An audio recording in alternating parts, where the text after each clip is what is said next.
quando eu represento um cliente, por exemplo, ele imagina que ele representando o próprio imóvel dele, enfim, ele vai ter o melhor negócio, porque ele não vai pagar comissão e ele vai diminuir alguns custos.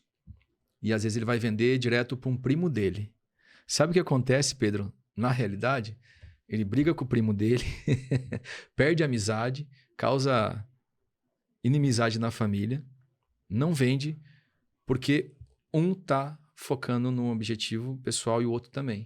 Está no ar mais um episódio do Obras à Frente, o seu podcast cheio de visões sobre o ramo imobiliário, construção civil e arquitetura. A apresentação, Pedro Maranhão.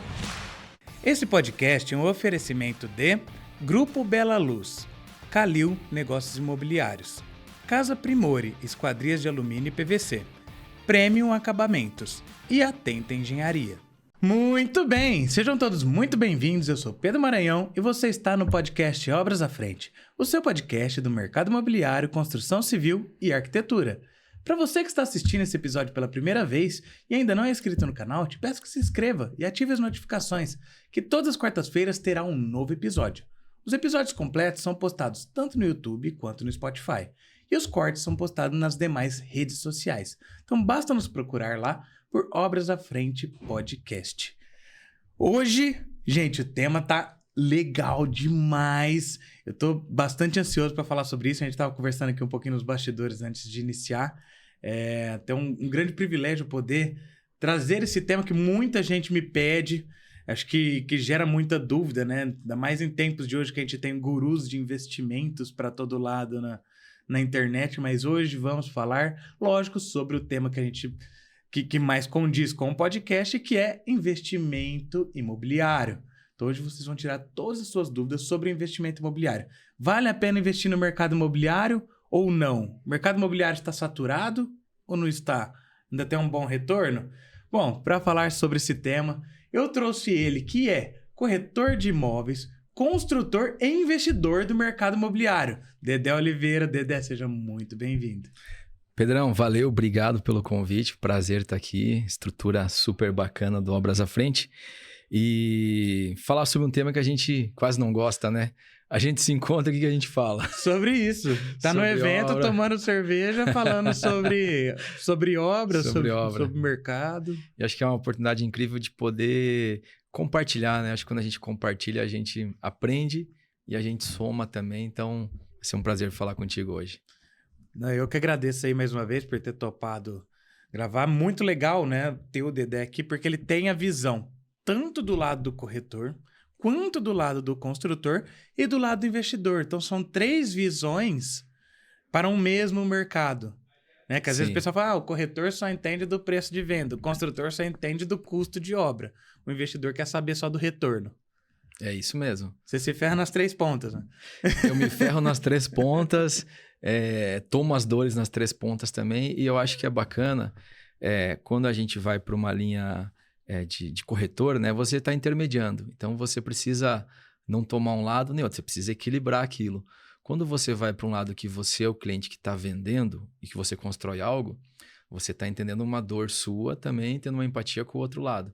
Quando você vai para o outro lado de investir e saber que um cliente seu também pode investir com você, você vai ser um pouco mais responsável pelo que você está passando, afinal de contas, você vai se espelhar nesse cara, no dinheiro que esse cara guardou para fazer isso, né? Então, eu me sinto privilegiado por poder estar estudando essas frentes o tempo todo, né? Eu acho que faz total sentido, afinal de contas, o mercado imobiliário é o que a gente gosta de fazer, né? Investimento também, mercado financeiro. Vamos falar um pouco sobre isso também. Não, isso é muito bom, porque, cara, traz uma visão, que às vezes quem é só do mercado financeiro, traz uma visão só do mercado financeiro. E quem é só do mercado imobiliário, traz aquela visão só do mercado imobiliário, parece que vira aquele embate, né? Um começa a jogar para cada lado, enquanto, na verdade, nós estamos falando de matemática, né? Exatamente, foi o que a gente falou há pouco. Eu, particularmente, gosto dos dois mercados. O mercado que eu invisto e que eu defendo a bandeira é o mercado imobiliário, mas eu acredito que você precisa usar a favor, né, o que os mercados têm para te trazer de bom. Então, hoje o mercado de capitais, ele é muito bom, só que ele tem ali as suas limitações e os seus ganhos. Como qualquer mercado, né, Pedro? Se você for conservador, você vai ter até uma linha de rentabilidade. Se você quiser ter 2, 3 vezes mais, você vai ter que ter um fator de arrojar mais, né? No mercado imobiliário, ele também tem isso, né? Mas é o mercado que a gente estuda, que a gente investe e que a gente vê no longo prazo as famílias a nível mundial terem êxito e sucesso investindo no mercado imobiliário. Mas o que a gente pensa a respeito disso? Usar o mercado de capitais a nosso favor. Afinal de contas, quando o teu dinheiro está parado, onde que ele precisa estar? Né? Então, a partir disso, é um planejamento. Você vai investir numa obra, vai investir numa compra, né? E você precisa usar o retorno também do outro mercado a teu favor, né? Mas sempre, claro, direcionado para o mercado imobiliário. Muito bom. Bom, antes da gente dar início efetivamente no tema, queria que você contasse um pouco aí da tua experiência e quem é o Dedé Oliveira na fila do podcast Obras à Frente. Na fila do podcast. Aliás, demorei 1 ano para vir aqui, eu acho, né? Mas tá bom. Eu vim lá do Rio Grande do Sul, apesar de ter perdido o sotaque. Não tô loirinho aqui, que todo mundo acha falar do Rio Grande do Sul. Todo mundo é loirinho lá de olho azul, não. Nasci no Rio Grande do Sul, fiquei lá a minha vida toda, cresci. E em meados de 2011, eu vim a São Paulo a trabalho, transferido da empresa. Fiquei lá em São Paulo 1 ano e meio. E aí vim morar em Ribeirão Preto, trabalhar nessa empresa, ramo de calçados, outro ramo diferente. A minha cidade, que é Novo Hamburgo, lá é muito forte nisso, né? Conheci Ribeirão, me apaixonei por Ribeirão Preto. Eu amo essa cidade, acho uma cidade incrível. E depois eu voltei a morar em São Paulo por 2 anos, só que eu ficava indo e voltando para Ribeirão Preto, né? Então, não deixei mais Ribeirão. E ali em 2018, eu, depois de 10 anos, saí dessa empresa e eu decidi entrar no mercado imobiliário, né? Foi uma troca de carreira e foi super bacana que eu entendi que eu precisava entrar no mercado estudando, me capacitando. Então, eu decidi sair da empresa mais ou menos em abril e eu vim para Ribeirão definitivamente ali por outubro. Eu ia casar naquele ano, inclusive. Imagina toda a responsabilidade. Casamento, trocar de empresa e tudo mais. Aí haviam congressos imobiliários em São Paulo. O que eu fazia? Eu trabalhava lá e ia para os congressos imobiliários. Então foi super bacana que eu entrei no mercado imobiliário e já entrei fazendo muita coisa bacana. À época, né, Instagram, falar ali, né, comecei a puxar essa bandeira. Gostava muito de foto e de vídeo, vim trazendo essa linguagem para o mercado também. E foi indo, né? E gostei tanto do mercado que depois... Opa, olha só. Depois, Ficou até empolgado. Fiquei até empolgado aqui. Depois eu pensei, por que não construir? Né? Não, as dores de cabeça de ser corretor estão poucas. Vamos ser construtor. Eu tô com pouco problema. Por que não arrumar mais um problema? Porque vamos achar ali. E aí fui para a parte de construção e, paralelo a isso, a gente foi para a parte de investir no mercado imobiliário. Então, essa é a breve... e tem um fator importante. Aí, naquele meio tempo, conheci a patroa, aí vai namorando, noivei, casei, agora esperando o filhão aí. Então, eu acho que tudo foi um combo muito feliz. Para hoje, eu sou um gaúcho ribeirão pretano. Vem aqui passar um calorzinho de leve, né? Um calorzinho, né? E quando dá frio aqui, é um frio assim de lascar de 12 graus, que o pessoal coloca casaco, cachecol, bota, gorro. Aí eu coloco uma camisetinha para espantar o vento só. Exatamente assim. Cara, como eu falei, esse é um tema bem legal que o pessoal sempre me pergunta muito. Sim. Importante situar, pessoal, que esse episódio está sendo gravado em agosto de 2024. Isso. Né? Porque como estamos falando do mercado que ele é volátil, ele vai mudando conforme vai passando o tempo. Então talvez isso que nós estamos falando agora não valha para os próximos 4 anos. O ano que vem já muda. Sim. Mas nesse momento... Inclusive o valor dos imóveis, viu? Vai mudar para cima. Exatamente. Essa daí, cara, é uma coisa que eu ouço muito das pessoas que me perguntam sobre o custo de imóvel. Vamos falar inicialmente de Ribeirão Preto. Tá. Né, do mercado que aqui estamos. Porque comparado a outras cidades, até de porte menor que Ribeirão Preto, o preço de Ribeirão Preto está mais baixo. Sim, sim. Né? Comparado a cidades como Franca, Bebedouro, Uberlândia, ao redor de São Paulo. Pedro, eu até tive uma reportagem esse tempo que o pessoal me chamou para falar sobre isso, foi bacana, e eu fui estudar mais a respeito. Ribeirão Preto era a 5ª cidade com o metro quadrado mais em conta, mais barato dos grandes centros, né? Porque Ribeirão é uma parte metropolitana, né? O que acontece? São Paulo, Rio de Janeiro, hoje Balneário Camboriú, essas grandes cidades que estão muito em alta, naturalmente o desejo por lá ou a necessidade faz o metro ser muito caro, né? A pandemia teve um fator interessante. Ela trouxe muita gente dos grandes centros para cidades grandes, com qualidade de vida e no interior, né? Então a gente teve, por exemplo, em Alphaville aqui, muita gente de São Paulo vindo para Alphaville de cá. Pessoas de várias outras cidades. Então esse metro quadrado começou a corrigir devido ao fator oferta e demanda, né? Mas realmente Ribeirão Preto, se você compara valor de terreno, valor de apartamento comparado à Franca, que é aqui do lado, converso muito com um cliente meu de lá é mais caro o terreno, lá é mais caro a casa. E é o mesmo padrão, é o mesmo nível, né? Tamanho e tudo mais.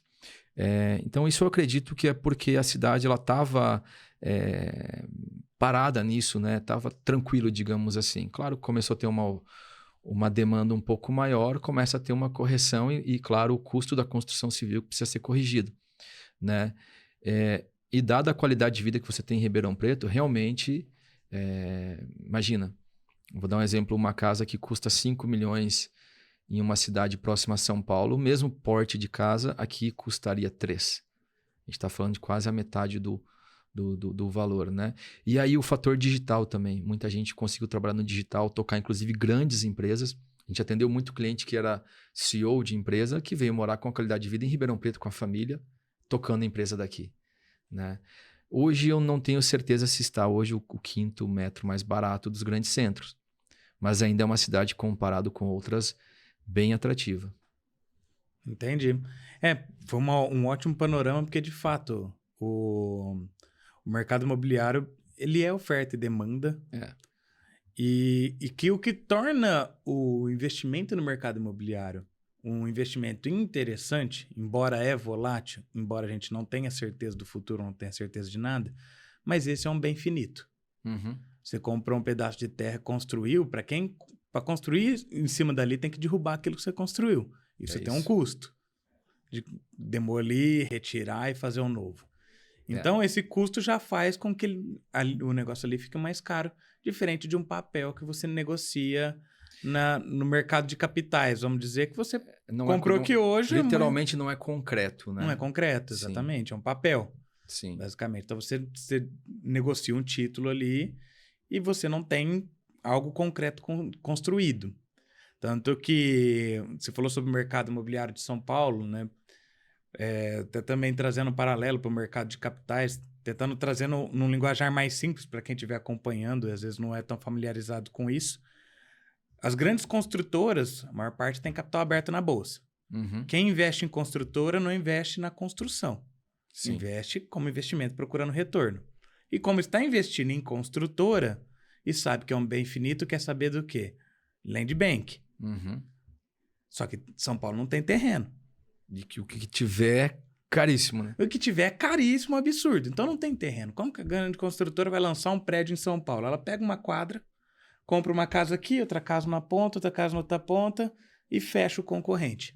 Uhum. Aí ou o concorrente vai ter peito entrar nessa briga e comprar outras casas ali paralelas e esperar quem vai ceder primeiro. Uhum. Mas é basicamente isso. Eles captam dinheiro na bolsa e investem nisso. Compram umas casas. Em São Paulo o pessoal não tem muito costume de fazer permuta, então compra no cash. Tem aqueles bairros ali que está sendo muito prédio, próprio Vila Olímpia, Itaim, né? Sim. Você olha de cima quando a gente se hospeda ali, você vê claramente todas as casinhas, né? Telhadinho marrom de telha, a telha de barro, né? Uhum. E é isso mesmo, né? Só que imagina, se você precisa de 15 casas para fazer um prédio, você tem que convencer 15 famílias. Então não é simples. E até você chegar nesse ponto que eu falei, você precisa convencer, você precisa comprar 15 casas. Mas para comprar 15, primeiro você precisa comprar 3. Uhum. Para evitar que seu concorrente compre as 15. Aí você comprou 3, você travou ele. Aí seu concorrente vai ter que ir pra outra quadra, né? Essa quadra aqui, basicamente, é o cachorro. Eu cheguei e fiz xixi Parece um aqui, joguinho é de meu. xadrez, né? Cheguei aqui, fiz xixi, esse poste é meu, né? Tu viu aquele vídeo, não sei se é Instagram ou TikTok, os caras fizeram um condomínio e a família tinha uma glebinha de terra assim, e aí foi. Aí construiu toda a cidade e continuou o terrenão com a casinha no meio. É porque a pessoa não quer vender aquilo, então, tipo... Tanto que essas construtoras têm pessoas especialistas em negociações emocionais, inclusive, com essas famílias, para conseguir viabilizar isso. Não é o caso de Ribeirão Preto. Claro. Mas é um ótimo exemplo do porquê que o metro quadrado lá é tão caro. Porque não tem. Não tem terreno, você tem que comprar a casa e construir o prédio. A gente está investindo hoje no mercado americano, né? Especificamente na parte da Flórida. A gente tem estudado muito ali sobre os mercados. Então, por que hoje Miami, além de todo o glamour, né? Vou tomar um pouquinho d'água aqui para... É que o tempo em Ribeirão Preto, pessoal, tá bem seco. Para quem não sabe, essa semana tivemos um problema de queimada feia na cidade. Quem limpou a casa teve que chamar a diarista de novo. Tá vendo? Tanto eu quanto o Dedé estamos meio rouco aqui, porque o tempo tá bem seco aqui em Ribeirão. Ó, lá, apesar de todo o glamour da cidade, o que leva o metro quadrado a ser muito caro... Você pega aquela costa ali, né? Você tem South Beach, Middle Beach, a Sunny Isles, que tem os prédios gigantes. São poucos terrenos, pouquíssimos, né? Então, naturalmente, só pode ser feito ali. Não tem outra opção. A região já de Orlando, a região mais no centro, ela lembra até um pouco Ribeirão Preto. Ela é mais um fazendão, né? Então, você ainda consegue ir expandindo. Então, acho que isso tem a ver também com a questão do metro quadrado. Mas o que eu vejo que influencia muito o Ribeirão para cada vez se tornar uma cidade mais atrativa é que ela é uma cidade que ela cresce muito, né? Hoje, eu estava analisando o censo de IBGE. A cada década, Ribeirão tem em torno de 100 mil habitantes a mais declarados. Então, se você pegar lá em 2010, eram 500 mil. Em 2020, vai para 600. Hoje a gente está, acho que, em torno de 700 e tantos, né? Então, se você olhar daqui a 10 anos, Ribeirão tende a ter mais 100 mil habitantes. Então, isso dá uma média de 10 mil por ano, né? Fora aquela população que não é declarada moradora, mas consome, vive, estuda, mora aqui em Ribeirão Preto, né? Então, eu acredito que Ribeirão tem tudo para estar crescendo muito. Temos hoje 4 shoppings grandes aqui, né? Sim. Se você for ver. Hospitais, aumentando aí o tamanho dos hospitais, vindo novas redes, faculdades, escolas, né? E o que é legal, Pedro, que Ribeirão ela é muito procurada pelas famílias para moradia por 2 fatores. Fator de escolas, tem as melhores escolas aqui com sistemas diferentes de ensino, né? E saúde. Tanto que médicos que se formam aqui nas nossas faculdades, eles não ficam em Ribeirão Preto, vocês não conseguem se alocar. Eu tenho casos de amigos que se formaram, são muito bons, e foram para Brasília, para outros estados, porque realmente tem um corpo médico grande aqui, referência. Então, eu acho que isso é muito bom para a cidade. E é por isso que a gente precisa, como mercado imobiliário que somos, né, nosso trabalhinho de formiguinha, fomentar essa cidade, né? Porque ela tem tudo para evoluir e crescer, né? Então, eu acredito muito nisso. Acredito até, contribuindo muito para isso que você falou, um outro fator que ajuda muito, lógico, por ser uma cidade grande também. Mas tem cidades grandes que são dependentes basicamente de um único mercado. Exato. E quando é uma cidade muito dependente de um único mercado, principalmente quando esse mercado é indústria, né? Então todo um mercado industrial, a indústria tem uma queda, a cidade inteira tem uma queda, porque é uma cidade inteira que depende daquilo. A família inteira trabalha naquele modelo de negócios. Sim. Então, a gente tem vários exemplos de cidades. Vamos supor, Franca mesmo. Depende muito da indústria do calçado, couro e tal. Se essa indústria tem uma queda, a cidade como um todo tem uma... Só impacta muito, né? Você sabe que Ribeirão Preto é isso mesmo. Você não consegue olhar para Ribeirão Preto e falar, capital do agro, tem a AgriShow aqui, tudo é legal, um grande centro de negócios. Mas eu vejo que o grande trunfo de Ribeirão Preto é que todo o agro da região investe em Ribeirão Preto. Clientes de outras cidades que têm capacidade econômica investem em Ribeirão Preto, principalmente no mercado imobiliário. Vêm para cá para ter consumo, né? Consumo de qualidade, bons restaurantes, bons cinemas, teatro, sabe aqueles cantinhos tradicionais que tem aqui? Fala uns aí que você gosta. Eu sei uns que você gosta. Cantinho tradicional de comida? Uns negocinhos aí, um shopping, né? Nossa, aqui tem vários, né? Aqui pra quem já vem de fora, já vem aqui, tem que conhecer o Pinguim e a Toca do Urso. Rapaz, né? você vai pra Lua, o cara fala Ribeirão, é o Pinguim. É o Pinguim, exatamente. E agora ainda tem a Toca do Urso também, pra pessoa ir lá conhecer. Toca do Urso, o Nelson, o Cupim do Paulinho. E isso que é legal, eu navegando como construtor, investidor, mas também muito como corretor. Por exemplo, um prédio na Zona Sul aqui, você pode fazer uma amostragem lá. 20% dele, e às vezes até um pouquinho mais, não é de Ribeirão Pretano, que mora aqui. É de investidor, de pessoas que moram fora, né? Porque muitas vezes eles olham a cidade deles para comprar um apartamento, que eles já têm imóveis lá, eles olham, não vai fazer sentido. Em Ribeirão eu tenho projeções de valorização, de uma boa locação, ou de daqui a 5 a 10 anos, a 20 anos, esse imóvel ele trazer para o meu patrimônio mais rentabilidade e crescer o meu patrimônio, né? Então, acho que essa é a cidade que a gente tem hoje. Falo que, sabe quando você vai plantar? Uhum. Aquela terra boa é Ribeirão Preto. É a terra exatamente pro plantio, né? Pro plantio. E como, trazendo de novo, né, esse termo, o que vende no mercado imobiliário é um bem finito, porque Sim. é terra. Então, a tendência, conforme vai diminuindo a oferta, a demanda... Vamos dizer que a demanda se mantém, a oferta diminuiu, o preço subiu. A gente olha muito alguns dados para compra ou até para direcionar um cliente. O primeiro que você falou, Pedro, localização. Ela é o único fator que você não muda. Não muda de maneira alguma, né? Então, aquele bem, aquele terreno, por isso que é imóvel o nome. Aliás, a casa, você pode botar ela num caminhão, tem casa. Já viu aquela pessoa trocando a casa? Mas o terreno é aquele, né? Então, a partir disso, qual que é o produto que eu estou investindo, comprando, desenvolvendo, né? Então, ele é o segundo fator, né? E aí o terceiro é o valor agregado disso.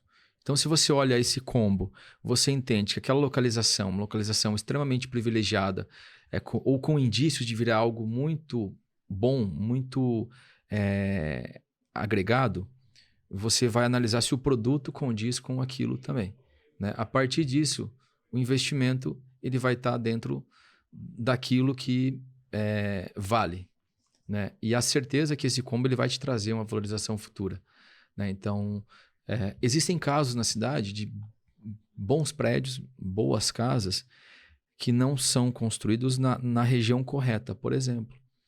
Então, chega um momento que na hora que isso vai para o mercado, ele não tem a força suficiente para ser vendido ao preço agregado, ao valor agregado, né? E existe também... A localização ela é tão importante que até um produto ruim numa boa localização, ele tem um valor melhor. Ele tem um valor melhor, né? Então, a gente traz muito essa visão para os nossos investimentos. O que a gente compra? Tem essas premissas, né? Qual localização? Vou te dar um exemplo. Hoje nós estamos investindo em pequenos apartamentos do lado de faculdade. Quais faculdades? Faculdades consolidadas. Hoje a gente investe do lado da UNAERP, do lado da USP, do lado de faculdades que têm recorrência. Tem a Unip aqui do lado. Por quê? Porque ali eu tenho uma garantia, né? Como você bem falou, nada é definitivo, mas que eu vou ter uma demanda anual, semestral, de inquilinos, porque eu estou pegando imóveis para locação. Agora, qual que é o poder de compra, o poder de locação desse meu cliente do meu imóvel? Eu vou fazer a amostragem a partir do perfil daquele estudante. Qual tipo de curso? A gente sabe os cursos que são mais caros ou não, né? A partir disso, eu invisto no produto correto. Essa pessoa ela mora sozinha, mora com alguém? Eu quero locar para uma república ou para um estudante que quer morar sozinho, tranquilo ali? Outra coisa, da onde vem o pai dessa pessoa que tem 18 anos, 19 anos, né? Muitas vezes é um empresário, é um fazendeiro, alguém que mora fora, que quer dar todo o conforto e segurança para os filhos. Então, ele quer ter algo bom, bem localizado. A pessoa às vezes não tem carro, ela vai andar de Uber. Onde tem um Uber fácil, né? E a partir disso, essa pessoa vai ter tempo de estudar, passar num cursinho e ainda mobiliar todo um apartamento? Então, a gente desenvolve, por exemplo, apartamentos completos, para aquela pessoa entrar, morar, estudar, tirar boas notas, dar orgulho para a família e se tornar um bom profissional. Então, você vê que na nossa análise de investidor, a gente faz uma análise que eu gosto de passar para o meu cliente também. E aí tem um grande detalhe, Pedro. O brasileiro, o cliente, você cliente, ainda não está acostumado a ser bem assessorado. Essa é uma grande verdade, né? Eu vejo muita gente fazendo maus negócios por um fator, primeiro fator, que mais atrapalha, emoção, sabe? Eu acho que tem na nossa vida aquele período da emoção, quando a gente é novo. O que você já comprou quando era novo que você... Nem só quando Quero era comprar novo. um videogame, não tem dinheiro não, mas comprei. Deus Comprei, proverá. Mas tem a idade para isso, né? E é legal, é ali que você aprende a ficar devendo, a estourar R$400 no limite do cartão, né? Tem que correr atrás. Correr atrás, pra sua mãe não... Se tiver que pedir emprestado pro pai, então, é preparar para passar o resto da vida escutando sobre isso. Lembra aquela vez? Mas isso é legal. Mas depois de um tempo, você precisa ir para o mercado. E aí eu faço de novo um adendo quanto a isso. Hoje, um médico, eu atendo muitos médicos, ele não tem obrigação de ser um especialista em mercado imobiliário. O cara estudou 6, 7 anos para ser médico. Depois mais 4 anos lá de residência, depois mais especialização. E mais o que ele continua estudando. E o que ele continua estudando. Então, ele teve tempo para estudar de mercado imobiliário? Não. Agora, ele tem capacidade econômica, ele ganha dinheiro com a profissão dele, né? E aonde que ele pode criar um patrimônio para a família dele? Através do mercado imobiliário. Então, aí nesse ponto, ele precisa contar com um profissional que vai tratar o patrimônio dele com respeito, e tratar o patrimônio dele como uma carteira, né? Eu trato os meus imóveis de clientes, assim como eu trato os nossos, né? É uma carteira de ativos. Então, ela tem que ser tratada. Ela precisa ser mensurada, precisa ser analisada ano a ano. Você precisa entender aonde deu lucro, aonde não deu, aonde você precisa realocar, né? E crescer no mercado imobiliário, vendo as oportunidades, né? Então, tem muita coisa. Até pegando um gancho nisso que você falou, que eu acho muito interessante, lógico, uma análise minha, tá? Então, deixando bem claro que é uma opinião minha. Que parece uma coisa muito cultural do brasileiro, essa cultura do it yourself. Né? Então, acho que é um termo muito usado aqui mais para o interior de São Paulo, né? Nem tanto de Ribeirão Preto, mas ali na minha cidade, que eu sou de Orlândia, é muito comum falar que tal pessoa é fuçada. É aquela pessoa que ela mesma põe a mão em tudo e resolve as coisas.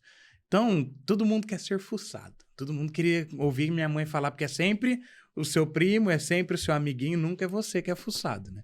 Então, todo mundo queria ouvir dos pais que o filho era fuçado. Então, cresce. Às vezes com aquela vontade, não, eu que tenho que fazer. Eu que tenho que estudar tudo, eu que tenho que catar e fazer. E você foi muito bem nisso que você falou. Tem que analisar o mercado. Não é, tenho a Unip ali, vou comprar um apartamento de 1 milhão do lado da Unip. Calma lá, você tem que pensar bem quem que é que vai, quem que estuda na Unip, quais cursos que tem lá, qual o padrão de pessoas que vão lá. De uma certa maneira, eu moro no Nova Aliança hoje, o bairro todo é formatado para a faculdade. Ele é jovial. Você vai no hambúrguer, na pizzaria... Tudo a pé. Você faz tudo a pé. Você não precisa pegar um carro. Já o Irajá?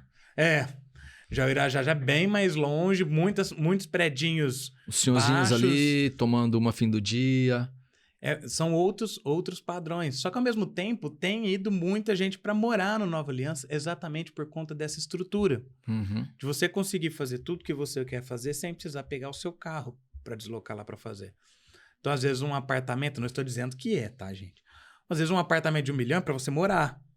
Sim. Não é para você colocar para alugar para um estudante.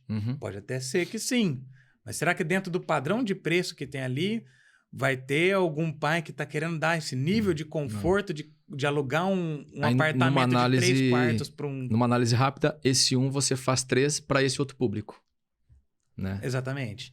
Então, precisa... estudar, precisa pensar, não tem... Tem uma frase, Pedro, de um grande filósofo contemporâneo, que eu não sei o nome, mas eu acho ela genial. Na dúvida, não entre sem um profissional. Eu acho que é muito isso. Se não tem as manhas, não entra não. Não tem as manhas, não entra não. Você vai viajar, teu carro tá lá sem revisão, você fala, cara, eu preciso... Você mesmo vai abrir o teu carro embaixo, dar uma geralzinha e vai viajar tranquilo? De jeito nenhum. Agora, quando você vai lá, paga a revisão, você nem sabe o que o cara fez. Mas você vai seguro que aquilo tá seguro para você, para tua família. Eu acho que é muito cultural e é um papel nosso ir mudando isso, né? Então, eu levanto essa bandeira porque o profissional, e aí sim o profissional ele precisa se capacitar e entregar o que é certo. Ele precisa entregar para o cliente aquilo que ele acredita da maneira correta, né? Essa questão de fazer por si só, de se resolver. Negociação. Vamos lá. Quando eu represento um cliente, por exemplo, ele imagina que ele representando o próprio imóvel dele, enfim, ele vai ter o melhor negócio, porque ele não vai pagar comissão e ele vai diminuir alguns custos. E às vezes ele vai vender direto para um primo dele. Sabe o que acontece, Pedro? Na realidade, ele briga com o primo dele, perde a amizade, causa inimizade na família, não vende, porque um está focando num objetivo pessoal e o outro também. O intermediador, ele vai conciliar e usar uma expertise, uma técnica de negociação para que todos os meios saiam felizes, cada um com um presente e com a sensação de ter feito o melhor negócio para ambos, inclusive o profissional com a corretagem dele que é devida, né? Outra coisa interessante que a gente faz também nas nossas obras, Pedro, é análise de dados, sempre antes, né? Hoje a Luri, que é a nossa construtora, e na verdade hoje a gente está como um grupo, né? Então a Luri ela é um grupo que faz algumas frentes. Uma delas é a incorporação, a construção e a parte de desenvolvimento e investimentos, tá? A gente estuda muito o mercado fora de Ribeirão Preto, mas muito o mercado de Ribeirão Preto. Então, quando eu vou fazer uma casa em condomínio, que é o que a gente investe hoje, o que eu vou visualizar antes? Antes de mais nada, não é o projeto, a casa, não a fachada, a pedra que eu vou usar, a pintura, não. Eu vou analisar, na verdade, qual que é a família que mora naquele condomínio? Qual que é a faixa etária daquela família? Então, hoje nós temos para alguns condomínios famílias de 25 a 40 anos, de 30 a 40 anos. Normalmente um casal, né? Solteiro compra, até hoje nenhum, tá? Qual que é o nível de idade dos filhos? Então, normalmente os filhos têm de 4, 6, 8 a 10 até 12 anos, nesse perfil de casa, né? Qual o nível de trabalho desse cliente? Normalmente alguém que está com uma primeira empresa que deu certo e está naquela fase de projeção de crescimento. Ele não chegou nem no auge, ele está aqui. Isso para esse tipo de casa que eu estou construindo. O que essa mãe quer quando ela tem 2 filhos e é um casal? Privacidade, porque ela sabe que os filhos vão crescer. Aí vem umas análises que eu trago muito para o construtor, e é por isso que eu virei construtor, tá? Vou fazer em Ribeirão Preto 3 quartos, uma suíte e um banheiro social para economizar. Você vai economizar no banheiro 15, 20 mil reais. Você vai perdendo a liquidez e no potencial de venda. Por quê? Porque você não pensou que essa mãe, ela quer ter uma filha com o próprio banheiro e um filho com o próprio banheiro. E se ela receber visitas, ela quer privacidade para a família dela e para a visita dela. Aí coloco o lavabo ou não coloco? Vou economizar, tirar o lavabo. Peraí, mas a tua família que foi no churrasco na tua casa, você não quer que ele entre na tua parte íntima. Então o lavabo é para isso, né? Então ó, as coisas como elas vão linkando. O que é o lavabo, Pedro, hoje? Hoje você está sendo entrevistado também aqui. O que é o lavabo numa casa? O custo do lavabo é baixo. Primeiro que ele é pequeno. Ele é pequeno, ele é bonitinho. Ele é bonito, é o lugar onde você mais decora. Você pode ver que muitas vezes o pessoal investe bastante no lavabo. Coloca o vaso, às vezes, mais bonito ali, o lavatório, a torneira aquela bonitona. Torneira. E o que ele significa de maneira lúdica numa casa? Quando você vai na casa do teu amigo bonita, aí você tá lá no churrasquinho, tomando uma lá e tal, você tá curtindo. Quando você vai no lavabo, é o momento que você fica sóbrio. Uhum. E o que você faz? Você fica namorando aquele lavabo do teu amigo. Sim, você fica... Você não fica com inveja dele, mas você pensa o seguinte: eu quero ter um lavabo. Eu quero ter um lavabo de uma casa igual esse aqui. E às vezes o Pedro mora no apartamento. O que o Pedro vai pensar? Mas para eu ter esse lavabo, eu preciso comprar uma casa. Então eu vou fazer essa casa desenhada para essa família e para o amigo desse cliente, né? Então é um produto que a gente faz hoje desenhado para uma família. O pai ou a mãe, eles trabalham em casa, eu preciso trazer o formato do home office. Precisa ser um escritório grande? Não. Mas é 2 estações de trabalho confortáveis, com privacidade. Vou fazer sem piscina? Cara, Ribeirão Preto é uma cidade que as pessoas querem piscina. Então você vê que cada pecinha ela é encaixada e aí você faz um produto com uma arquitetura bonita, com uma qualidade, uma localização bacana e com o preço correto de mercado. Chega no final desse resultado, a família vai lá e fala assim, caramba, essa casa foi desenhada pra gente. Na verdade ela foi. Sim. Só que eles não sabiam. E esse é o nosso papel, né? Então é super bacana. E você vê, Pedro, como isso se encaixa em todos os aspectos do mercado imobiliário. Desde você, Dedé, quero comprar um apartamento, iniciando investimento em imóveis para locação, eu tenho tal orçamento disponível. Eu vou pensar com você aonde que nós vamos criar um produto para você, né? Então não é só imóvel, comprar, vender, é pensar nisso, né? Qual que é a rentabilidade que é paga nessa região para esse produto? E a gente vai para as análises de mercado para que você tenha um patrimônio que ele consiga crescer ao passar dos anos e trazer retorno para tua família, né? Esse é o papel. É, excelente, tanto que, cara, eu tenho alguns clientes investidores. Uhum. A hora que a pessoa chega para conversar comigo, para saber sobre custo de construção e tal, eu passo orientação sobre custo de construção, mas a primeira coisa que eu pergunto, você já tem um corretor parceiro? Você vai precisar. Ah, mas agora, eu não vou vender agora. Mas é agora, na hora de fazer o projeto. Porque assim, eu tenho a minha análise daquilo que eu vejo. Uhum. E a gente fala, até trazendo para o linguajar de músico, né? O que Aliás, ó, se der um violão aqui, ó... fazer um podcast só com violão, né? Eu acho, né? Podcast musical. Exatamente. E, cara, o músico, o diferencial dele tá muito no repertório que ele tem. Claro. Entendeu? Você saber tocar as músicas para poder levar um negócio. Então, dentro do profissional também, o repertório que a gente tem. Então, o repertório que você tem não é o mesmo que eu tenho. Eu tenho um repertório de soluções para problemas de obra. Uhum. Aí, se eu for tentar ter o repertório de mercado imobiliário que você tem, algum dos dois eu vou fazer mal feito ou eu vou fazer mal feito os dois. Então fica igual o pato, né? Corre, pedala e nada. E faz tudo meia boca, né? Exatamente, fica igual o pato. Então, é importante a gente ir mudando essa questão da consciência, né? Das pessoas de valorizar o outro profissional e saber que pode trabalhar em conjunto. Com certeza. Eu sempre uso uma frase aqui, cara, que é melhor você ter 20% da pizza do que 100% da azeitona. Uhum. E muita gente se contenta com 100% da azeitona pra estar sozinho. É. Ai, pelo menos sou eu que tô fazendo tudo. Cara, vamos dividir. Então, olha o tanto que você estuda. Sim. Você tem um repertório. A hora que você analisa alguns poucos dados, de acordo com a tua experiência e repertório, você já tem, cara, diversas análises que já vão te levar para outros caminhos que eu levaria muito mais tempo. Sim. Então, é muito importante. Dá um exemplo bobo. Vamos fazer uma casa no condomínio. Uhum. Beleza, é um condomínio aqui na Zona Sul. É obrigatório ter um closet no quarto da suíte master do casal? Uhum. Eu não sei. Eu sei que minha esposa gosta. Eu te falo essa. Mas aí você me fala essa. Cara, nesse aqui é obrigatório. Se não tiver, não vende. Uhum. Não é obrigatório. Se couber, é desejável. E muita gente às vezes acha que o investimento da casa se resume na fachada. Fachada bonita, com a viga em balanço, não sei o quê. Chega lá. O nosso escritório, nós temos um time hoje de desenvolvimento, né? Que são o pessoal da F, arquitetos incríveis. E eles são nossos parceiros em pensar. Olha só o que a gente faz antes, Pedro. Antes de desenvolver uma casa, a gente compra o terreno num condomínio que a gente acredita no potencial.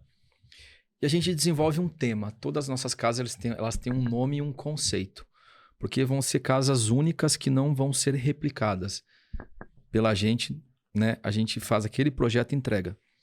Então agora nós temos a casa Bali e a casa Miami para ser desenvolvida, né? E para iniciar a casa Natureza e a casa Essência. Então cada casa tem um tema e um conceito. A gente vai lá e pensa no mood board. Qual tipo de elemento que eu vou trazer? Qual que é o programa dessa construção? O que precisa ter para essa família? O que precisa atender. Então, vamos para essa casa com mais pedra natural, com mais paisagismo, com iluminação, enfim, essa é a parte da beleza. Mas também o que eu preciso ter em termos práticos? E nosso time de arquitetura, e a gente se envolve muito nisso também, essa família usa uma cama queen ou king size? Então, esse quarto precisa estar pronto para todos os tipos de cama, não só o espaço da cama. Tem que caber os corredor lateral, E o corredor tem que caber lateral. o armarinho de canto. A humanização. E se eu fizer um painel com uma bancada, mas dá para colocar ali o puff e sair? Então a gente pensa que ali é o canto da mulher, da maquiagem. Todas as casas têm cantinho da maquiagem. Tem a cama confortável. Eu sou virginiano, né? Então tudo tem que estar meio organizadinho. Então, se eu vou deitar para olhar a TV tá de frente no quarto. E aí vem o ponto do closet. Gente, closet, o nome já fala, é fechado. Então, se a casa ela não tem uma peça a mais que ela é fechada, não é closet, tá? Que o pessoal às vezes faz aquele armário junto no mesmo quarto, que ele vem aqui e vira, fala, aqui é o closet. Não, isso é armário. Mas não tem nada de errado nisso também. Se for um armário, a gente faz muito isso, porque é o espaço físico. A casa, uma casa de 150 metros não comporta muitas vezes um closet, né? Então, você tem que entregar algo confortável, prático e usual. Afinal de contas, são armários. Agora, se você vai para uma casa de 300 metros, 200 e tanto, você já consegue fazer o formato de closet. E aí você entrega mais um benefício, ter uma privacidade ali, de um espaço de troca, né? Então, é muito disso. Você pegar... É como se a família, Pedro, ela escrevesse lá no caderninho tudo que ela quer. E aí você vai cumprindo aquilo, né? Então, é bem bacana. A gente curte demais porque é desenvolver, né? Desenvolver coisas e entregar. Porque, de fato, é todo um estudo para o padrão de comportamento. Sim. E que aquele pessoal busca. Igual para um condomínio mais luxuoso. Né? Nem é esse o tema para esse episódio, mas o luxo ele é aquele que vai além do custo de construção e operacional. É aquele que você paga um além. É aquele que você paga que é luxo e alto padrão? Esse aí já é. Lógico que esse é um podcast só para isso, né? Só para falar qual que é a diferença de luxo e alto padrão. Mas, assim, de acordo com a minha análise do que é luxo e alto padrão, o luxo ele vai além do custo de construção. Que o luxo ele é a experiência, né? O alto padrão, eu diria que é o alto padrão num atendimento, você ser educado para atender, você ter repertório, você ter um material de alta qualidade, né? Essa é a minha análise, né? Você realmente colocar algo com mármore e ter um bom mármore, com uma boa escolha, uma boa iluminação. Então, para mim, isso envolve o alto padrão. O luxo, né? E eu até brinco com os corretores que me recorrem para trocar ideia, sabe? Você falou, cara, pô, você tá no mercado de alto padrão. Eu falei, e você também. Você atua aonde? Né? Vende apartamento de 200 mil e tal. O alto padrão está no teu atendimento. Não adianta você querer vir para atender mercado de alto padrão sem o alto padrão de conhecimento e de desenvolvimento, né? E aí eu vejo que o luxo ele está na experiência que a pessoa tem. E recentemente eu entendi um pouco mais isso. A gente tem ido buscar entender esse mercado. Então eu vou te dar um exemplo. As grandes redes de luxo no mundo, né? No mundo que, vamos lá, um Fasano, Rosewood, a pessoa que vai lá pagar aquele valor de diária ou aquele consumo naquele final de semana para ter uma experiência, será que ela não tem aquela qualidade na casa dela? Nos eletros, na construção? Muitas vezes ela tem igual ou melhor. Mas então o que é o luxo para essa pessoa? É chegar lá e o travesseiro dela tá com o nome dela escrito. Ela ter um espumante da melhor qualidade com um bilhete para ela esperando. Ela ter uma experiência agendada que alguém vai lá e vai levar. Fazer a cama, amaciar a cama para ela. Porque às vezes o cara tem preparar tudo isso em casa, ele acorda de manhã e nem recebe um bom dia. Então ele vai atrás disso, né? Então acho que o luxo ele é a experiência, né? Mas tem tudo a ver, né? Você vai criar um produto para essa família, você segue algumas premissas. E o que você precisa entregar mais para condizer com o que você está ofertando? Porque a gente precisa respeitar muito uma figura que é muito importante no nosso mercado, que é quem? É o comprador, é aquele cliente final. É ele que consome e ele que usufrui. Então, se chega na hora e ele compra esse produto, eu prefiro não fazer venda do que ter um cliente que vai me questionar depois que aquilo que eu passei para ele não se cumpriu, né? Porque no final das contas vai passar o tempo e aquilo precisa se concretizar, se realizar. Então, eu acho que é muito sobre isso, né? Então, é um pouquinho mais complexo do que a gente imagina, né, Pedro? Sim, por isso que é um estudo longo, né? Se estiver pensando somente na venda pela venda, Sim. acaba metendo os pés pelas mãos, porque é uma expectativa que está do outro lado. Quem diz Sim. o que vale, o que não vale, é a pessoa que está ali utilizando. Quando você vai para o mercado, como vendedor ou como corretor, tem um cara que vai saber mais que você daquele produto naquele momento, que é o comprador. Ele está 6 meses, 1 ano atrás da mesma demanda. Então, ele acaba entendendo muita coisa, inclusive do valor agregado que ele vai pagar por aquilo, né? Por isso que é muito importante você conciliar essa expectativa com essa expectativa. Porque se isso atender tudo que esse cara está procurando, ele vê um valor agregado, ele até vai pagar mais do que ele esperava, né? Mas é muito importante isso, porque senão fica muito no achismo, né? Eu acho que vale tanto, eu acho que eu devo pagar tanto. E o mercado, ele tem essa vantagem de ser, de certa forma, regulamentado, né? Você tem os padrões de mercado, né? Inclusive, para investir no mercado, você fazer um estudo futuro baseado no passado, né? Quanto valia um terreno hoje? O Alphaville, hoje, um terreno na média vale em torno de R$700 mil. Anos atrás, não muito tempo atrás, você comprava por 200, sabe? Sim. Então, isso acontece o tempo todo, né? Sim. Inclusive, até em condomínios também, que a gente tem aqui em Ribeirão Preto, que custava ali em torno de R$1.000 o metro quadrado, trazendo por custo por metro quadrado para ficar mais fácil para quem estiver traduzindo, né? E aí foi lá e inaugurou uma escolinha na frente. Aí o preço subiu R$1.000 por metro quadrado. Eu sei qual que você está falando. Hoje está 2 e pouquinho. Metro quadrado. Exatamente. Se tiver. Se você achar 2, compra, basicamente. E, então o mercado assim, é uma coisa de louco, a gente não sabe o que vai acontecer. Por isso que é vantajoso o investimento no mercado imobiliário. Para quem estuda a área, quem está bem assessorado, a vantagem grande do mercado imobiliário é o dividendo do conhecimento que ele traz. Sim, sim. Né? Então, ele traz um conhecimento muito bom para quem está ali investindo. E até depois, mais para o final aqui do episódio, ele deve trazer alguns números aqui para a gente do mercado imobiliário, mas só vai ouvir os números quem assistir até o final. Os números, a caixa de Pandora. Os números não mentem, jamais. Então, o mercado como um todo, ele é para quem está estudando, está vendo, tira um aprendizado com aquilo que dá certo, aquilo que dá errado e faz o comparativo com o mercado de capitais. Também trazendo esse comparativo com o mercado de capitais, vamos supor hoje, vai lá, o presidente dos Estados Unidos fala alguma coisa sobre o presidente da China. Amanhã as ações caem. O preço do imóvel não muda 1 centavo por conta disso. Então, assim, ele é um produto, não quer dizer que ele não seja volátil o preço, mas ele é um pouco mais estável. Porque quem decide se vai comprar ou não, é a pessoa que precisa continuar morando, continua tendo o dinheiro dela. Sim. Tá? Então, quem decide, não é um mercado que reage tão facilmente a fatores externos, então é um pouco mais previsível.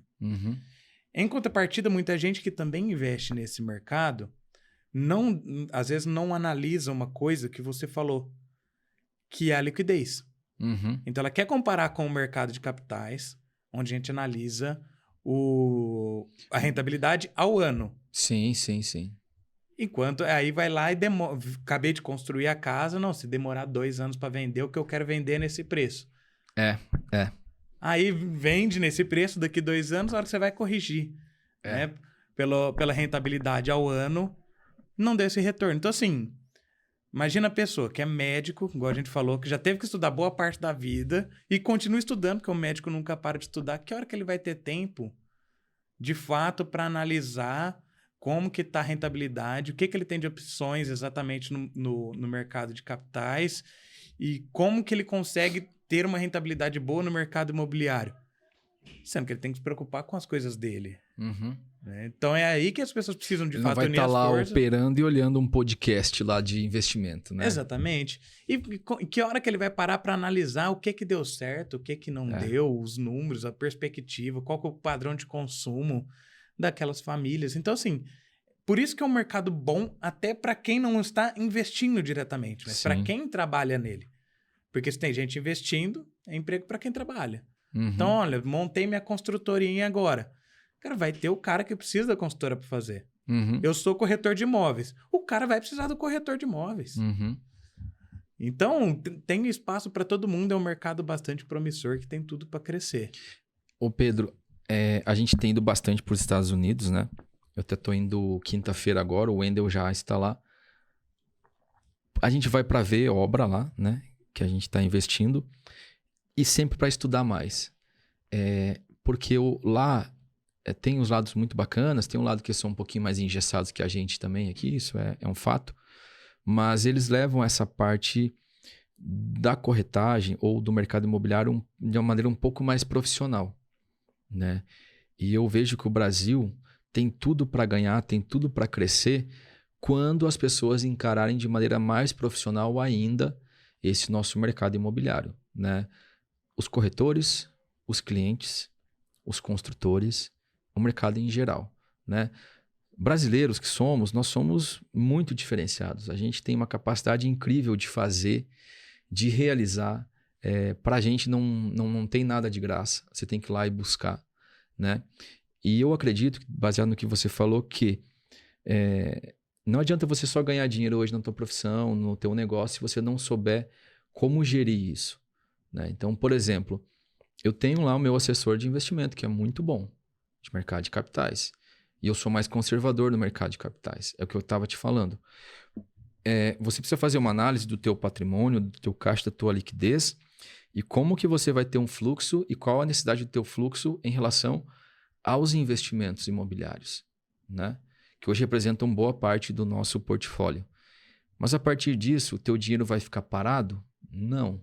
Então você precisa usar a teu favor um outro mercado também. E aí você vem para uma análise que é a taxa interna de retorno. Quanto que você vai rentabilizar em investimento imobiliário ano, mais o teu capital, né? Então hoje você tem uma Selic a 10,50, acho que é 10,50. Então, teoricamente, hoje você consegue a média de 1% o ano, aplicando conservadoramente uma aplicação. Então, a gente está falando de 12%, né? A gente acredita muito mais no mercado imobiliário nesse sentido, em termos de rentabilidade. Só que a gente faz uma logística de aproveitar os dois mercados, né? E aí tem a grande questão do mercado imobiliário, o tempo. Não vá para o mercado imobiliário investir se você for uma pessoa ansiosa, com pressa e que você queira fazer uma receita de miojo. Esquece. Mercado imobiliário, sabe aquela receita da nona? Ó, essa analogia é perfeita. Você tem no mercado imobiliário um saquinho de miojo e você tem farinha, ovo e água. É assim que fala. E sal, né? Que eu tô começando a aprender agora. Se você quiser fazer essa receita de miojo, é 3 minutos. Comeu, passou. Essa outra vai levar tempo. Mas ela tende a ser muito mais saborosa, muito mais proveitosa. Trazer uma experiência. Uma experiência. Mercado imobiliário é isso, né? Eu diria como um todo. O que mudou, Pedro, minha visão para investimentos de modo geral? Eu comecei a analisar a minha vida financeira, a vida da empresa e dos nossos investimentos no médio e no longo prazo. E quando eu falo médio e longo prazo, é 5, 10, 15, 20, 30, 40, 50 anos, né? E pós 50, já não estou aqui para pagar os boletos, ou até um pouquinho mais, né? Vamos viver um pouquinho mais. O que os meus filhos vão herdar de qualidade financeira e de estrutura financeira para seguirem fazendo o mesmo, né? Então, as pessoas, às vezes, elas querem fazer um investimento, elas querem salvar um dinheiro lá e já resolver a vida em um ano. Não vai acontecer.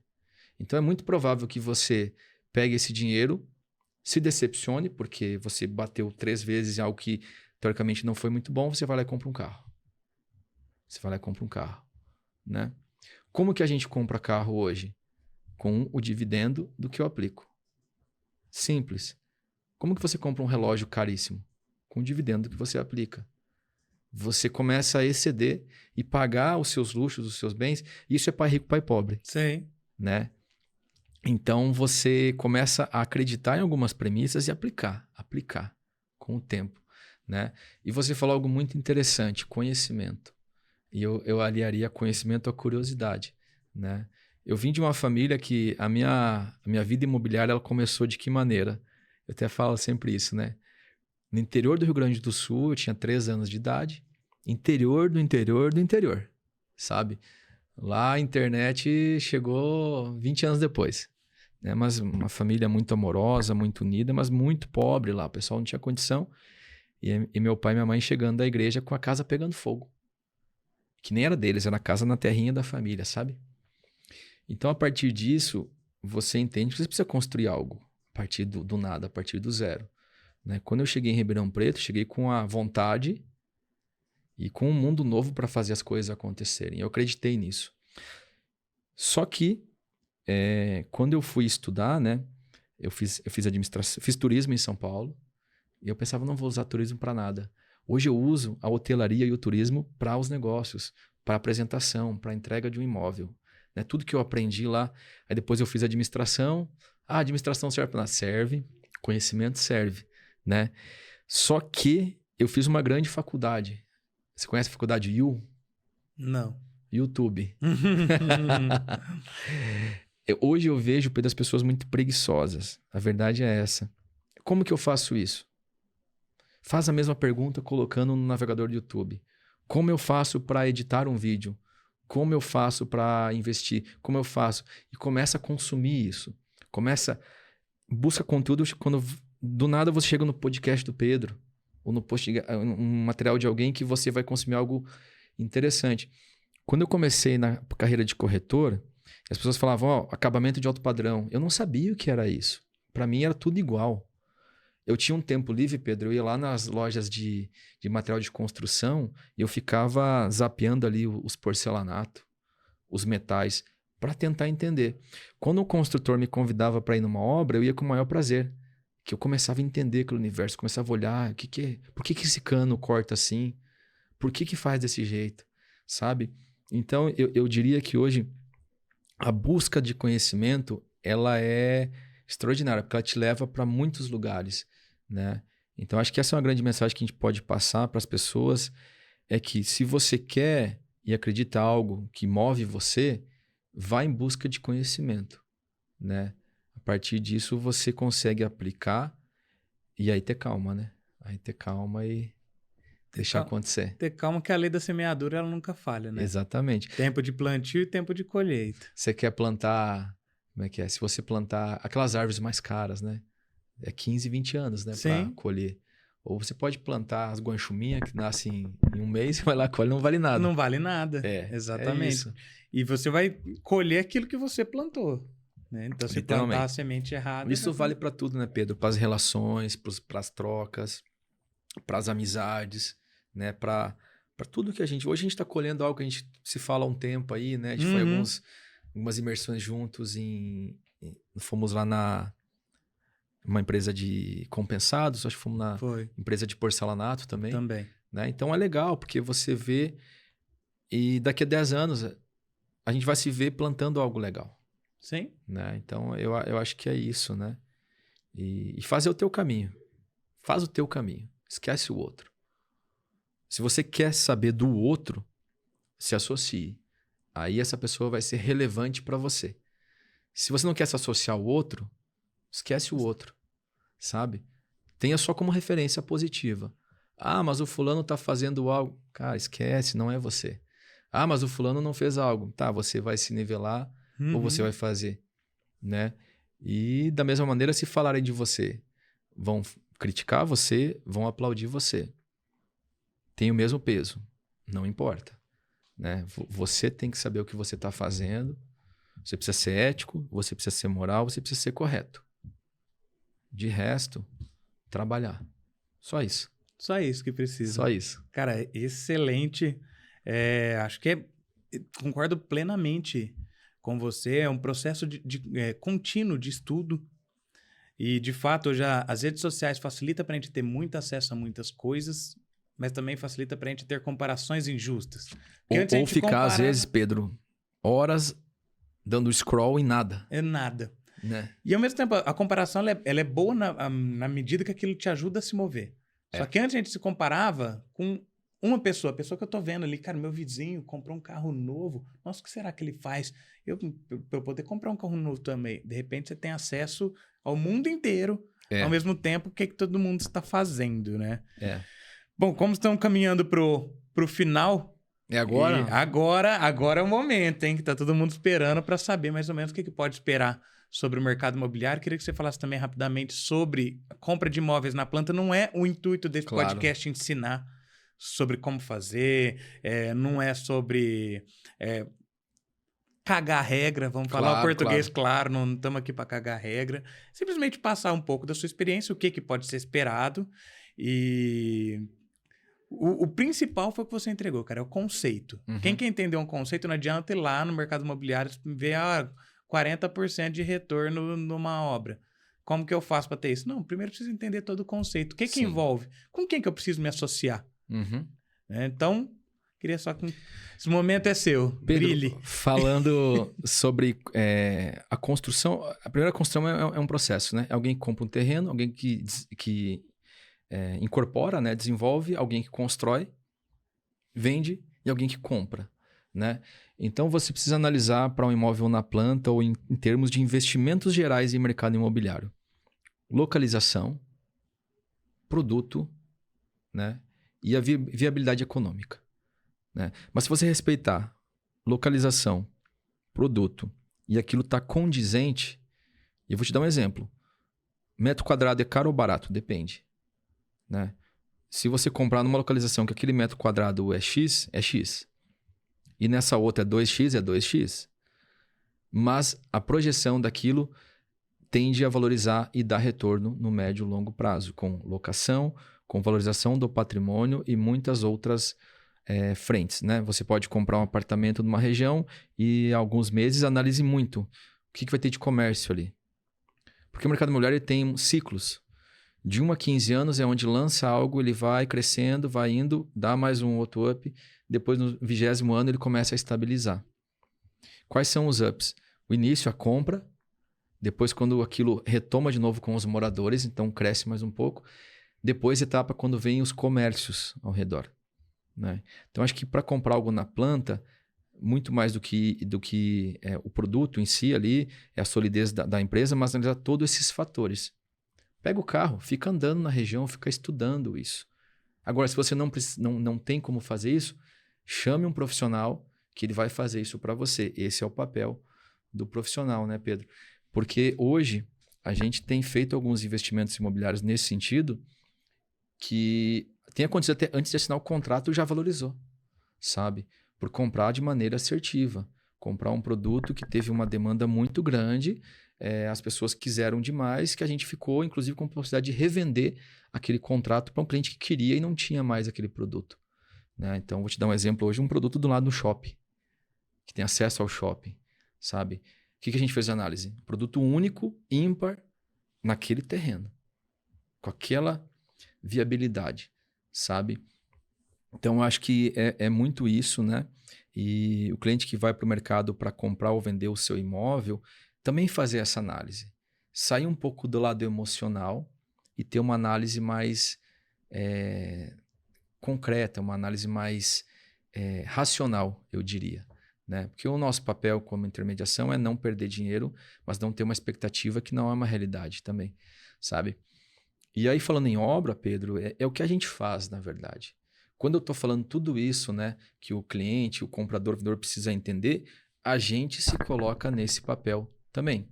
Porque nós estamos no outro lado como quem desenvolve um projeto, incorpora um projeto e constrói esse projeto, né? Então, eu também estou pensando como o investidor imobiliário na minha rentabilidade, na minha viabilidade econômica, tá? Qual que é hoje uma média considerável, interessante, boa, e dentro dos padrões de um mercado imobiliário de construção de casas, por exemplo? você pode partir de 20%, 25% a 30%. Tá? Isso vai depender muito da tua venda, da liquidez do produto e de vários fatores. Mas eu te diria, se você estiver na média de até 30%, você está muito bem. 20%, você não está tão bem, mas você está... Tá dentro. Tá dentro. O que envolve outras questões. Pós-obra, 5 anos de garantia. Fator muito importante para o cliente compra uma casa pronta. Ah, mas o construtor, o investidor, teve o lucro. Na verdade, não é um lucro, ele teve um salário. Né? A rentabilidade do incorporador é o salário do capital, do risco que ele tomou, de tudo que ele aplicou para te entregar um produto pronto, resolvido e que vai atender tua família a partir daquele momento para os próximos anos. Que, Pedro, construir é muito bom e eu incentivo as famílias a construírem. Mas pensa muito bem se a tua família tem estrutura emocional, estrutura financeira, se a ansiedade está controlada e se você tem capacidade de contratar bons profissionais. Nunca faça uma obra sem contratar uma boa equipe de profissional. Não contrate a mais barata, não precisa ser a mais cara. Mas aqueles que te prometem o mais barato, eles vão te entregar o mais barato deles também. Sabe? Você deve estar muito à frente disso. Né? Sempre. Aquilo que a gente falou. Ah, fiz o melhor negócio, contratei a mão de obra mais barata. Se eu vou assentar um piso, eu não contrato a mão de obra mais barata. Eu contrato a de melhor qualidade com um preço justo. Porque no final das contas, é pouca coisa que significa muito na entrega depois. Né? Então, eu diria que hoje essa é uma média de rentabilidade. Lembrando que o que a gente falou, a primeira obra, você pode até empatar. O teu lucro é o conhecimento. Né? Você que está começando uma construção, começando uma construtora, começando a investir nisso, entenda, você não vai sair arrebentando, você não vai sair... nenhuma construtora foi assim. Né? Você pode pegar a Cirela, você pode pegar quais outras grandes incorporadoras, a FG lá as grandes aqui em Ribeirão Preto. Pode ter certeza, o primeiro empreendimento, as primeiras obras é muito conhecimento, é muita experiência. Testes, né? São testes, são validações. A gente está o tempo todo validando profissionais, ajustando equipe de obra, melhorando os nossos fornecedores, os nossos prestadores, né? Porque, Pedro, quando a gente fala que a gente quer entregar excelência e experiência, passa por todo esse processo. Né? Então, hoje, nossa equipe de arquitetura ela acompanha semanalmente as obras para ver se a tomada que é 220, 110 está no lugar correto. Se o vão da porta está do jeito correto. Né? Uma coisa bem legal que aconteceu também, a gente vendeu uma casa recente, o cliente chamou assim, a gente adora a casa, a gente amou a casa, mas eu posso te falar um negócio e tal, ele com dedos, né? Eu falei, claro, cara, você deve falar, você que eu quero te escutar. Se você fizer tal coisa, ali, entregar com uma coifa, não sei o que, na churrasqueira e tal, e se o telhado fizer com esse outro material, eu falei, cara, tá anotado. Isso tá anotado.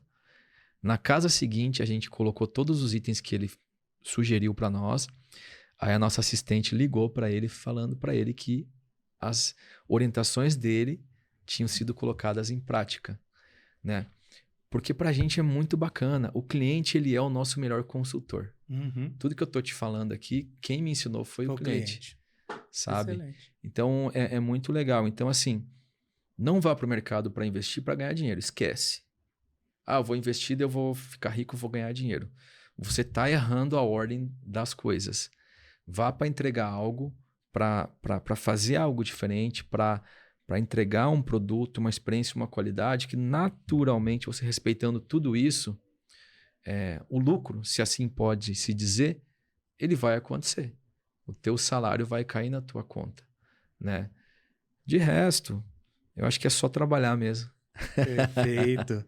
Muito bom, senhoras e senhores. Temos um episódio riquíssimo. Infelizmente, nosso tempo já explodiu e muito, mas eu não consigo não falar. Nossa, se desse, nós passava aqui umas 5 horas conversando. Dedé, como que faz pro pessoal te encontrar aí nas redes sociais, para poder seguir o seu trabalho? Deixa eu até confirmar aqui que às vezes eu erro o ponto. Tem um pontinho ali, né? Pessoal, eu tô hoje em 2 frentes, né? Hoje como corretor de imóveis, dedeoliveira.corretor, tá? Pode seguir lá o Instagram, vai ser um prazer interagir com vocês. Hoje eu atuo bastante em casas em condomínio e terrenos em condomínio e apartamentos na região sul de Ribeirão Preto. E a nossa construtora, né, e incorporadora é Alure, com 2 L's, alure.empreendimentos. Também é só encontrar ou na bio lá do meu Instagram.